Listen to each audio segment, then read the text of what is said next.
አባቴ የምን ዝክር ነው? የቅዱስ ገብርኤል ራሳቸው የማይቀን የሚለው እሺ፣ በጣም ወደ የዚማ የቅኔ የቀሳውስት ሀገር የቅድስት ገዳማ እኔ በጣም ጥሩ ባል ነኝ ልንገርህ። በጣም ታማኝ ክርስቶስን ነው የምልህ።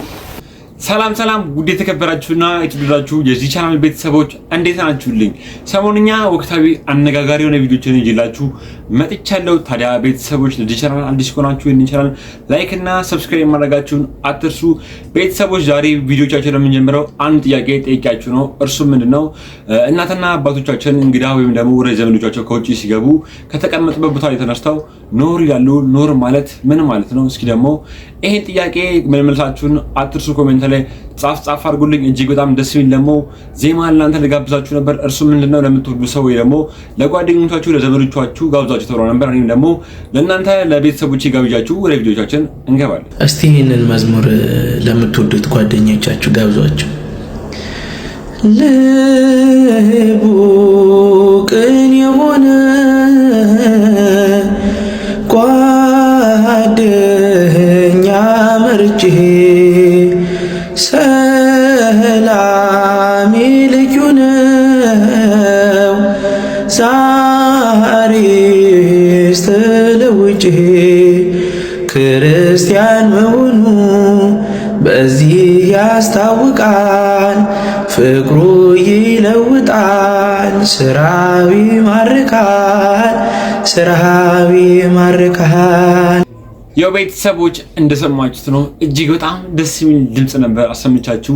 እጅግ በጣም አጥንተን የሚያለመልም ዝማሬ መላእክትን ያሰማልን የሚባል መዝሙር ነበር ጋብዣችሁ የተመለስኩት። እናንተም ኮሜንት ላይ ዝማሬ መላእክትን ያሰማልን ወንድማችን መዝሙር አውጥታ መዝሙርህን ለመስማት ያብቃን ያላችሁ ኮሜንት ላይ ጻፉልን። ወደ ቪዲዮቹ እሺ ቤተሰቦች፣ መጀመሪያ ላይ ይዤላችሁ የመጣው ቪዲዮ ምንድነው? አንድ እጅግ በጣም በእድሜ ገፋ ያሉ እጅግ በጣም ደስ የሚሉ ምክሮችን የሚመክሩ አንድ እናት አሉ በዚህ በሶሻል ሚዲያ ላይ። ታዲያ እናንተ ቤተሰቦች ከዚህ ቪዲዮ ላይ ትምህርት ታገኙበታላችሁ፣ እውቀትም ታገኙበታላችሁ፣ ትማማሩበታላችሁ ብዬ ለእናንተ ልጋብዛችሁ ይዤላችሁ መጥቻለሁ። እስኪ ደግሞ የእናታችንን ምክር ሰምተን እንመለስ።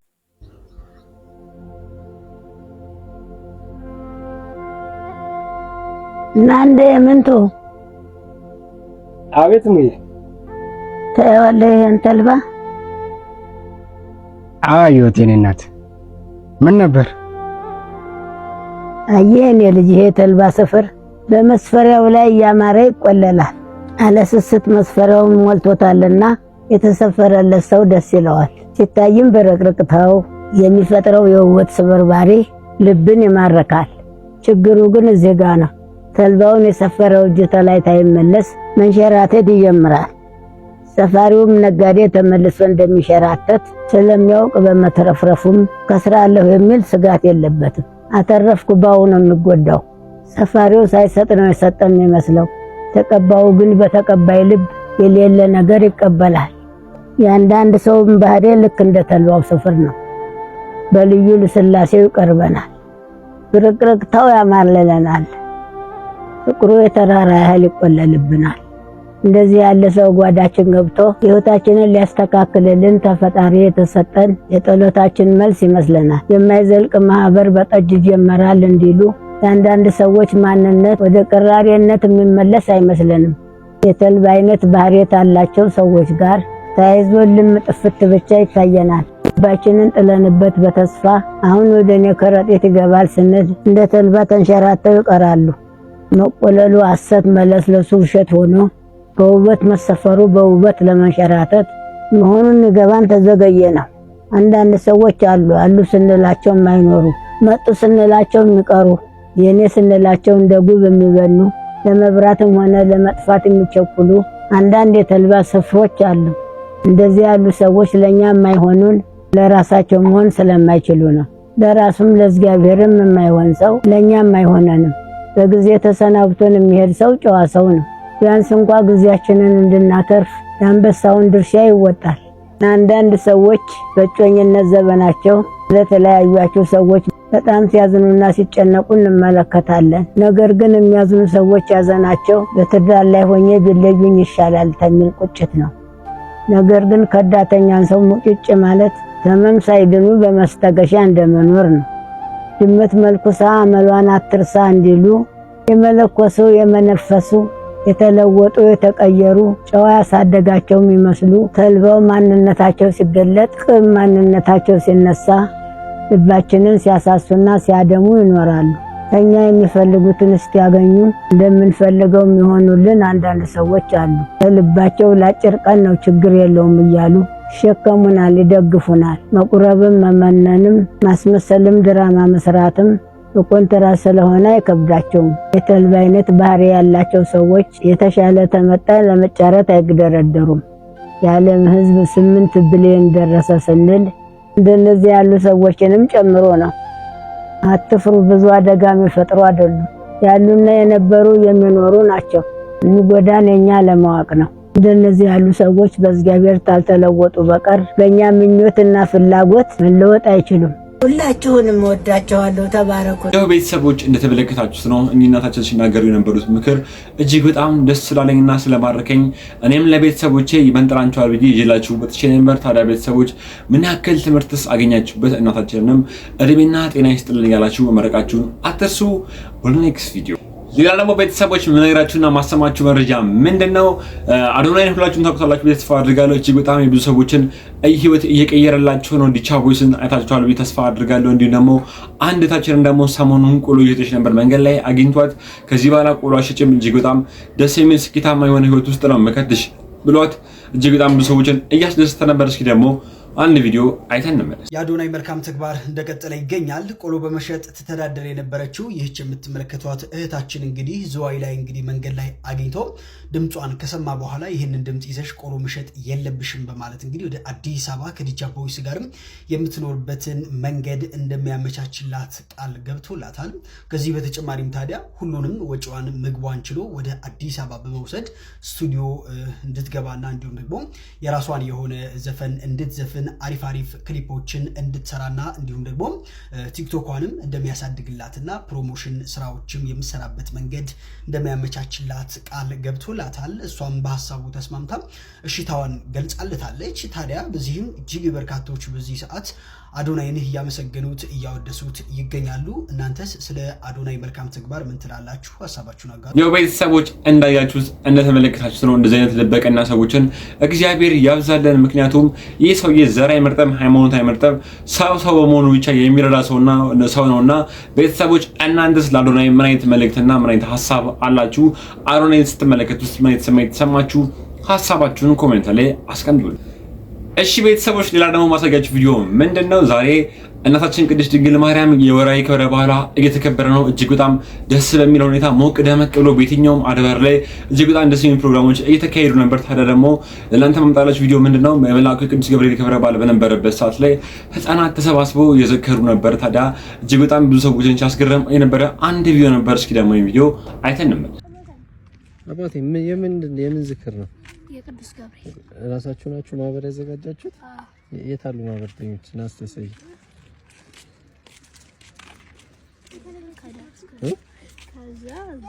እንዳለ ማህበርተኞች ናችሁ?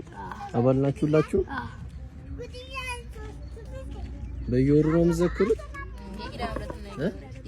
የኪዳነ ምሕረትና ገብርኤል ሁላችሁም ናችሁ አባል? የቀረ የለም አባል? ጎበዞች፣ እሺ በርቱ። አመት ገብርኤል መልአከ ራማ ቤተሰቦች ጎበዞች እውነት ነው። ቤተሰቦች ጎበዞች እጅግ በጣም በርቱ የሚባሉ ስራዎችን ነው ሲሰሩ የነበሩት እነዚህ ታዳጊያን። ዛሬ ላይ እነዚህ ካደረጉ እድሜ ካወቁ ነፍስ ካወቁ በኋላ ደግሞ ትላልቅ ሲሆኑ ምን አይነት የሆነ መንፈስ ጠንካራ የሆነ ወጣቶች እንደሚሆኑ አልጠራጠርም። ምክንያቱም በዚህ በታዳጊነት እድሜያቸው ላይ ይሄን ድርጊት ማድረግ ከቻሉ በ20ዎቹ በ30ዎቹ ላይ ደግሞ እንደሚሆኑ አስባቸው። ታዲያ ቤተሰቦች እነዚህን ታዳጊዎች ታዩ ምን አይነት ስሜት ተሰማችሁ? እናንተም ሐሳባችሁን ኮሜንት ላይ አስቀምጡ። ቤተሰቦች ይዤላችሁ የመጣው ቪዲዮ ምንድነው? ከመቁረባችሁ በፊት ይሄን ጸሎት ጸልዩ ያለ ነበር አንድ እጅግ በጣም ደስ የሚል ኦርቶዶክሳዊ እንቅስቃሴ የሚያደርገው ወንድማችን። እስኪ ደግሞ ይሄን ነገር ሰምተን እንመለስ። ቅዱስ ቁርባንን ከመቀበላችሁ በፊት እንዲህ ብላችሁ ጸልዩ። አቤቱ ጌታ ኢየሱስ ክርስቶስ ሆይ ርኩሰት ከሆነች ከቤቴ ጠፈር ትገባ ዘንድ የሚገባኝ አይደለም። እኔ አሳዝኜሃለሁና በፊትህም ክፉ ሥራ ሰርቻለሁና በአርአያህና በአምሳል የፈጠርኸው ሥጋዬንና ነፍሴን ትእዛዝህን በማፍረስ አሳድፌያለሁና ስራም ምንም ምን የለኝምና ነገር ግን ስለመፍጠርህና እኔን ለማዳን ሰው ስለመሆንህ ስለ ክቡር መስቀልህም መሐያዊ ስለምትሆን ስለሞትህ በሶስተኛው ቀን ስለመነሳትህም ጌታ ሆይ ከበደልና ከመርገም ሁሉ ከኃጢአትና ከርኩሰትም ሁሉ ታነጻኝ ዘንድ እለምንሃለሁ እማልድሃለሁም። የቅድስናን ምስጢር በተቀበልኩ ጊዜ ለወቀሳ ለመፈራረጃ ይሁንብኝ፣ ማረኝ ይቅርም በለኝ እንጂ የዓለም ሕይወት ሆይ በእርሱ የኃጢአቴን ስርየት የነፍሴንም ሕይወት ሰጠኝ እንጂ በሁለት ወገን ድንግል በምትሆን በወለደችህ በእመቤታችን በቅድስት ድንግል ማርያም በመጥምቁ በዮሐንስም አማላጅነት ክቡራን በሚሆኑ በመላእክትም በሰማዕታትና ለበጎ ነገር በሚጋደሉ በጻድቃንም ሁሉ ጸሎት እስከ ዘላለሙ ድረስ አሜን።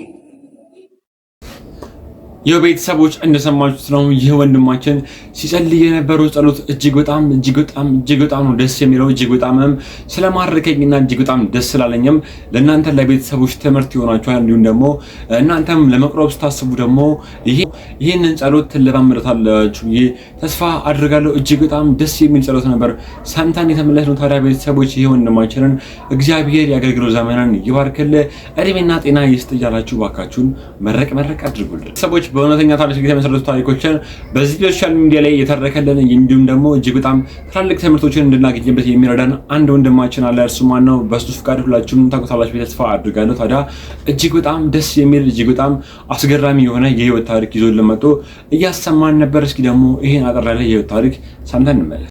በህይወት ዘመን ካጋጠመ በጣም ከባዱ ሐዘን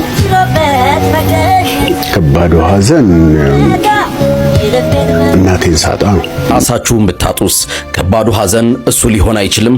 አንዲት እህታችን ሐሳብ ስጡኝ በማለት ይሄንን መልእክት ላከችልኝ። እንዲህ ይላል። እኔ ዛሬ በ20ኛው ክረምቴ ላይ የቆምኩ ሴት ነኝ። እድሜ 20 ነው፣ ግን ወጣትነቴን አላውቀውም። ገና በለጋነቴ ነው የተቀማሁት በገዛ አባቴ። አባቴ ምንነቱን በማላውቀው ምክንያት ይጠላኛል።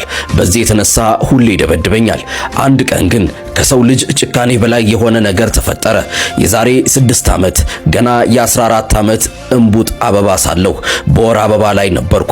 በዚያ በደከመኝና ህመም በወረረኝ ሰዓት አባቴ እንደተለመደው ሊደበድበኝ መጣ። በንዴት እየተወራጨ ምህረት በሌለው ሁኔታ ማህፀኔን ደጋግሞ ረገጠኝ። ወላሂ ከዚያች ቀን ጀምሮ ሴትነቴ ደረቀ። ዳግመኛ የወር አበባ አይቼ አላውቅም። ግፉ በዚህ አላበቃም። ድብደባው ቀጠለ። ከዛም ራሴን መሳት ጀመርኩኝ። ስስት ደግሞ ድንጋይ አናቴን ይመታኛል። በዚህም የተነሳ አንደበቴ ተሳሰረ። ቃላት ከአፌ በትክክል አልወጣም አለኝ። ዛሬ ቀኝ እጄ ሙሉ በሙሉ ከጥቅም ውጭ ሆኗል። ታዲያ ከዚህ ሲኦል አምልጬ ዛሬ በሰው ቤት ሰራተኝነት ህይወቴን እየገፋው ነው። አሁን ያ አባቴ ለሞት ተቃርቧል። ይቅር በይኝ እያለ ይለምነኛል። እስኪ እናንተ ፍረዱኝ። አካሌን ያጎደለውን እናት የመሆን ተስፋዬን ያጨለመውን ነፍሴን የገደለውን ሰው ይቅር ልበለው ወይስ ቂሜን በውስጥ ያምቄ ሊያዘው? እናንተ ብትሆኑ ምን ታደርጋላችሁ? አደራ ወላጆች ሆይ የልጆቻችሁን ህይወት አታበላሹ። የመጨረሻ ተማጽኖዋ ነው። ዛሬን ለነገ እንኑር። መልካም ጊዜ። ቤተሰቦች እንዳያችሁት ነው። እጅግ በጣም ትልቅ ትምህርት እናገኛችሁበት አልጠራጠረም። እጅግ በጣም ደስ የሚሉ የህይወት ታሪኮችን ነው የሚያመጣው። ታዲያ ቤተሰቦች እናንተስ ይህን ነገር ስትሰሙ ምን አይነት ስሜት ተሰማችሁ? እናንተም የግል ሀሳባችሁን ኮሜንት ላይ መጻፋችሁን አትርሱ። ወደ ኔክስት ቪዲዮ ምንድነው ሳምሶን ታደሰ ቤቢ በድጋሜ ወለደ እየተባለ ነበር። ታዲያ ቤተሰቦች እሱ ደግሞ በአንድ ወቅት ሰይፉ ኢቢኤስ ላይ ቀርቦ እጅግ በጣም አስገራሚ የሆነ የትዳር ህይወቱን የተናገረ ነበር። ስለሱ ማንነት የተናገረ ነበር። እስኪ ደግሞ ያኔ ስለራሱ ከአንድ ወቅት የተናገረ የነበረው ነገር ለማስታወሻነት እስኪ ደግሞ እኔ በጣም ጥሩ ባል ነኝ ልንገርህ። በጣም ታማኝ ክርስቶስን ነው የምልህ። ሰራተኛ ከጠፋ ቤት ወለውላለሁ። እርግዝና ላይ ተንበርክኬ እግር አጥባለሁ። ሐኪም ቤት ስትመላለስ አብሬ ቼክ አድርጌ ምናምን ነው። አሁን ሰው ጋር ያለው ስዕል ሌላ ሊሆን ይችላል። ሰብሰብ አድርጌ ቤት ወልውዬ ጠርጌ አጽድቼ ምናምን ሰራተኛ ሳይኖር ልጆቼን ሳምንት 15 ቀን እሷ ስራ ላይ ስትሆን ስቱዲዮ እንደምታውቀው ሙዚቃ እንግዲህ ሌሊት ነው የሚሰራው። ሌሊት ነው አቀናባሪዎች ጋር እንትን የሚደረገው። ድራማ እየሰራው ቲያትር እየሰራው አስተኝቼ መጥዬ ህፃናት እንዴት አያያዝ እንደምችል እያጠብኩ እንትን እያረኩ ቤቢያው ነኝው ለቀጣዩ ትዳር ፕሮሞሽን ነው ወይንስ የነበረው የነበረውን ለመመለስ ነው ወይንስ? አይ ለልጆቼ ያለኝን ፍቅርና ስዕሉንም አሁን የተሰሩትን ዜናዎች እኔ አላይም፣ ብዙም አላይም፣ ግን ሰዎች ኧረ ምን እየተካሄደ ነው ምናምን ይልኩልኛል እና ሳይ ልክ እነኝን ፍቅር የሆኑ ልጆች እንዴት ነው ጥዬ የሆነ ሴት ወድጄ ጥዬ ልሄድ የምችለው? ስለራሴ ክሊር ማድረግ ስለፈለኩኝ ነው። ትንሽ የሚቆጨኝ ባርኮ ነው ትንሹ። እሱ ከመጣ በኋላ ብዙ ውጣ ወረዶች ምናምን ስለነበሩ እሱ ነው ብዙ። ማርካና ማሪዛ ግን ያውቃሉ እንዴት እንዳሳደግኳቸው። እሺ ቤተሰቦች ያው እንደሰማችሁት ነው። ከዚህ በፊት ሳምሶን ታደሰ ቤቢ ሰላሳ ሲጠይቅ በእነዚህ አይነት መልኩ ነበር ስለ ቤተሰቦቹ የመለሰው። ታዲያ አሁን ላይ ደግሞ የተሰማው መረጃ ምንድነው? ሳምሶን ታደሰ ቤቢ አራተኛ ልጁን ወልዷል እየተባለ ነበር። ታዲያ ቤተሰቦች እናንተስ በዚህ ጉዳይ ላይ ምን አይነት ሀሳብና አስተያየት ተጠበታላችሁ? እጅግ በጣም ብዙ ጊዜ ስለ ባለትዳሮች እንዲሁ ደግሞ እጅግ በጣም ብዙ ጊዜ የተጣሉ ባለትዳሮችን በማስታረቅ የሚታወቀው ፓስተር ቸሪ ደግሞ ስለ ባለትዳሮች ደስ የሚል ንግግሮችን እየተናገረ ነበር። እናንተም ከዚህ ላይ ትምህርት ትወስዱበታላችሁ ብዬ ተስፋ አድርጋለሁ። እስኪ ደግሞ ፓስተር ቸሪ ሲናገር የነበረውን እጅግ በጣም ደስ የሚል የባለትዳሮችን ንግግር ሰምተን እንመለስ። ባሎች ስለ ሚስቶቻችሁ እስቲ በጎ ነገር አስብ። ያላቸውን ግድ የላችሁ የኔ ምንም የላትም ይላል አንዳንድ ሰው። 4 ልጆች በስሙ አስጠርታለህ። ትምህርት ቤት እኮ አድርሶ ነው የመጣው። ትምህርት ቤት አድርሶ መጥቶ ምንም የላትም ምን ማለት ነው? አንተ ስምህ እንዲቀጥል እኮ ያደረገች እሷ 9 ወር ተሸክማ የሷ ስም አይደለም የሚቀጥል። እስቲ ቆም በሉ፣ ግድ የላችሁም። ይሄ እብሪትን ይሄ ኢጎን ተውትና ቁጭ በሉና ባልም ዛሬ እንደው ኃላፊነት ወሰዱ። በቃ አሳይመንት ልስጣችሁ።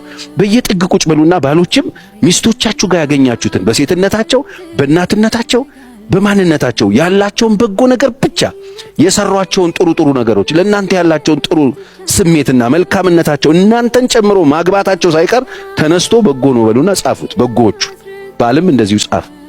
ከዛ በኋላ ያለውን ነገር አብረን መጥፎውን ተውት። እስቲ አሁን ጥሩ ነገር ለማየት ሞክር። እንዴት ምንም ጥሩ ነገር የለውም ትላለህ? ያ ሁሉ ዘመን ዋጋ ከፍለ የሰፈር ስልክ እንጨት ደግፈ ደውለ ሽማግሌ አንጋግተ ያ ሁሉ አበባ ልከህ ዋጋ ከፍለ ካገባ በኋላ እንዴት ምንም የላትም ትለኛል? እንዴት ምንም የለውም? አሁን ስሜት የለኝም ይላሉ ሰዎች። ምንም ስሜት የለኝም። ስሜት ምናምን አይደለም፣ ቀልብ ነው የሚያስፈልግሽ አንቺ። ስሜት አይደለም አንተ የሚያስፈልግ፣ ቀልብ ነው፣ አእምሮ ነው የሚያስፈልጋችሁ። እና እንደው ስለ እግዚአብሔር ብላችሁ የምትማቱ ወንዶች በጣም ስርዓት ልትይዙ ያስፈልጋል። የምትማቱም ሴቶች አላችሁ፣ ብትተው በጣም ጥሩ። አንደኛ አይደረግም። ባል ሚስቱን ሲመታ ምን ማለት እንደሆነ ልንገርህ። የሆነ ጥግ ኮርነር ላይ ቆመህ ራስን እንደመደብደብ ነው። መጽሐፍ ቅዱስ የሚያስተምረው እሱ። ሚስትም ባልን በፍጹም እንደዚህ አንዳችሁን ለማስነወር መሯሯጥ የለባችሁ። ወደ አእምሯችሁ ተመለሱ። እንደዚህ የምትወዳቸው ልጆች የሰጠች እሷ ናት። እንደዚህ የምትወጃቸው ልጆች የሰጠሽ እሱ። እንደዚህ አይነት ኑሮ ህይወት ውስጥ በጣም ብዙ መልካም ነገሮች አሉ። እነሱን አስቡት። ከችግሮች ውስጥ መውጣት የምትችሉበት እድል ታገኛላችሁ። ቤተሰቦች እንደሰማችሁት ነው ፓስተር ቸሪ ሲናገር እንደነበረው ማንኛውም ሰው ሚስቱ 3ም 4ም ልጅ ከወለደችለት በኋላ እሷ ምንም የላትም ማለት አይችልም። ምክንያቱም በስሙ የሚጠሩ 3 ወይ 4 ልጆችን ወልዳለታለችና እያለ ነበር። ታዲያ ቤተሰቦች እናንተስ በዚህ ጉዳይ ላይ ምን አይነት ሀሳብና አስተያየት አላችሁ? የሚሰማችሁን ሀሳብና አስተያየት ኮሜንት ላይ አስቀምጡልን። ይህ ነገር ይጨመር፣ ይህ ነገር ይቀነስም ማለት ትችላላችሁ። ምክንያቱም እናንተም የዚህ ቻናል አባል ናችሁና በጣም እጅግ በጣም በሚገርምና በአጭር ጊዜ ውስጥ ወደ 11 ሰብስክራይብ ልንገባ ደርሰናል። ታዲያ ቤተሰቦች 11 ሰብስክራይባችንን መድፈናችሁንም አትርሱ። ወደ ኔክስት ቪዲዮ ቅድም በመግቢያችን ላይ የጠየኳችሁ ጥያቄ ነበር። እርሱም ምንድነው ኖር ማለት ትርጉሙ ምንድነው? እናትና አባቶቻችን ወደ ዘመዶቻቸው እንዲሁም ደግሞ ትላልቅ ሰዎችም ከውጪ ወደ ውስጥ ሲገቡ ከተቀመጡበት ቦታ ላይ ተነስተው ኖር ይላሉ። ኖር ማለት ትርጉሙ ምን ማለት ነው የሚለውን ትርጉም ደግሞ ዶክተር ዘበነ ለማ እጅግ በጣም ደስ በሚል ትንታኔ እኔ እንኳን አላውቅም ነበር። ይሄን ቪዲዮ ካየሁት በኋላ ነበር ይሄን ነገር ትርጉሙን ያወቅኩት። እናንተም ከዚህ በፊት የምታውቁት ከሆነ ቅድም ጥያቄ ጠይቃችሁ ነበር፣ ኮሜንት ላይ ጻፋችሁ አላችሁ ብዬ አስባለሁ። ማታውቁት ደግሞ ሰዎች ከነበራችሁ ደግሞ ይሄን ቪዲዮ ካያችሁ በኋላ እጅግ በጣም ደስ የሚል እውቀት ትወስዱበታላችሁ ተስፋ አድርጋለሁ። እስኪ ደግሞ ይሄን ቪዲዮ አይተን እንመለስ። አንዳንዴ ትኩረት የማሰጧቸው ነገሮች አሉ። ትኩረት የማሰጧቸው ለምሳሌ ከውጭ አሁን ሰው ሲመጣ ቁጭ ብለን ተቀምጠን የነበርን ሰዎች ብድግ ስንል ምንድን ነው የምንለው? ቁጭ ብሎ የሚነሳው ምን እንደሚለው ኖር። ከውጭ የሚመጣው ሰውዬ ደግሞ ምን እንደሚለው ምን ማለት ነው? ምን ማለት ነው? ምንድነው ትርጉሙ? እናቶቻችሁ ብለዋል፣ አባቶቻችሁ ብለዋል። አሁን አንተም ትላላችሁ። ምን ማለት ነው? እሱ እኮ ነው። አሁን ለምሳሌ ምን አላችሁ? ለምሳሌ ቁጭ ብሏል አይደል? አንድ ሰው ቁጭ ብሏል፣ ተቀምጦ ነው ያለው አይደል? ተቀመጠ። ልክ ሰው ሲመጣ ምን ያደርጋል? ብድግ ይላል። ብድግ ማለት የመኖር ምልክት ነው ወይስ የምን ምልክት ነው? መቀመጥ መቆመጥ ነው አይደለም? አንድ ሰው ብድግ ሲል አለ የለም? አለዛ እኮ ላይኖር ይችላል። አይደለም እንዴ? ብድግ ካለ አለሁ ነው አይደለም እንዴ? ከዛ ምን ብሎ ነው ግን ባፉ የሚናገረው ነገር አለ። ኖር ይላል። ምን ማለት ነው ኖር? ኖር ምን ማለት ነው? ኖር ምንድነው? ኖር ምንድነው? አማርኛ ነው? ትግርኛ ነው? ኦሮምኛ ነው? ግዕዝ ነው? እንግሊዘኛ ነው? ፈረንሳይኛ ነው? ኖር የሚል ቃል ምንድነው? ኖር የሚል ቃል ሁለት ቃል ኖር አለው። ጥሩ ነው። እኔ አንተ የፈለከው ማለት ይችላል። ልክ መሆን አለመሆን ግን የዲክሽነሪ ጉዳይ ነው። ጥሩ ይኸውላችሁ፣ ብዙ አላብዛባችሁ። ቁጭ ያለው ሰውዬ ኖር ሲል በኋላ እያጠረች የምትሄደው አንዳንድ ሰዎች ሰምታችኋል። አሁን ለምሳሌ ደህና ዋላችሁ ሲባል ዛሬ ይመስገን የሚሉ አላጋጠማችሁም? ወይም ደግሞ እንደምን ዋልክ ሲባል እግዚአብሔር ይመስገን የሚላል። እግዚአብሔር ሾርት ነው፣ ብለንድድ የሆነ ነው አይደለም? አጭር የሆነች ነች። ግን ዛሬ ይመስገን ሲል ምን ነው የሚለው? እግዚአብሔር ይመስገን ነው አለም። አሳጥሮት ነው። እንደምን ዋልሽ ደህና ዋልሽ ሲባል ዛሬ ይመስገን ደህና ነኝ የሚሉ ሰዎች አሉ። እግዚአብሔር ይመስገን የሚሉ ደግሞ ሰዎች አሉ። አጥሮ ነው እንጂ እግዚአብሔር ነው። ኖርን አላት ን አላት ኖርን ነው። አሁን ብቻህን አይደለም፣ ብቻሽን አይደለሽም። ሰው መጥቷል። ስለዚህ እኔ ብቻ ሳልሆን ምን ሆናችኋል? እኛ ሆናችኋል አይደለ? ከዛ ብድግ ብለ ኖርን ትላላችሁ። እሱ በማን እንደኖራችሁ መልስ ይሰጣችኋል ሲመጣ። እግዚአብሔር አይልም፣ የእግዚአብሔር አይልም። ቀጥታ ኖር ስትሉ ምን እንደሚለው በነው። ስለዚህ ኖርን ስትሉት በማን ይላችኋል? በእግዚአብሔር። አንዳንድ ነገር አታስተውሉትም። ራስጌ ሁልጊዜ ወደ ምዕራብ ነው። ልክ ነው፣ ሁለታችሁ ልክ ናችሁ። ምክንያቱም ወደ ምዕራብ የሆነው ፊት ለፊት የምናየው ወዴት ነው? ወደ ምስራቅ ነው። በእኛ እኮ ቤተክርስቲያን ራሱ አስከሬን መጥቶ ተሳልሞ እኮ ነው የሚሄደው። ክቡር እኮ ነው አስከሬን። ምክንያቱም የሄዱት ስጋ ክቡር ነው፣ ስጋው ደግሞ ተቀብሏል፣ ክቡር ነው። እናንተ እኮ ቅዱሳን እኮ እነ ጳውሎስ በልብሳቸው እኮ የሚፈውሱት እኮ የነፍሳቸው በረከት ለስጋቸው፣ የስጋቸው በረከት ለልብሳቸው ተርፎ እኮ ነው። የቅዱሳን በረከት በሁላችሁ ላይ ይደር። ያው ቤተሰቦች እንደሰማችሁት ነው። ዶክተር ዘበነማ እነዚህ እጅግ በጣም ደስ በሚል ሁኔታ ትንትን አድርጎ እየተናገረ ነበር ኖር ምን ማለት እንደሆነ። ታዲያ ቤተሰቦች ትልቅ እውቀት እናገኛችሁበት አልጠራጠርም። እስኪ ደግሞ ሌላ ደግሞ ቪዲዮ አይተን እንመለስ። እኔ ቁጥር ነኝ። ወገቤ ቀጭን ነው።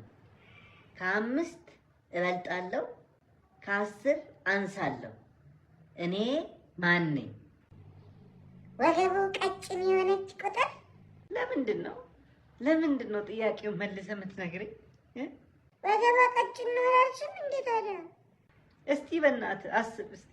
ወገቤ ቀጭን ነው፣ ከ5 እበልጣለሁ ግን ከ10 አንሳለሁ ይላል።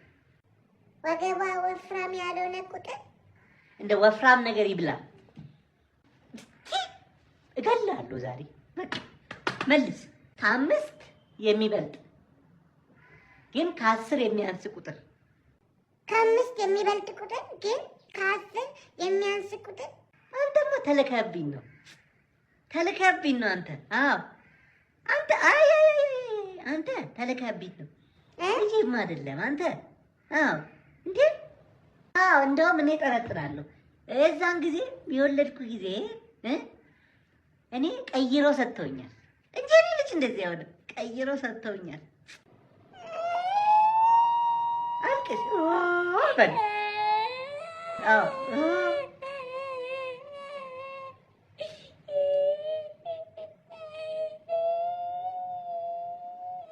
ምንድን ነው ግን? ምንድን ነው አንተ? አይመስለኝም።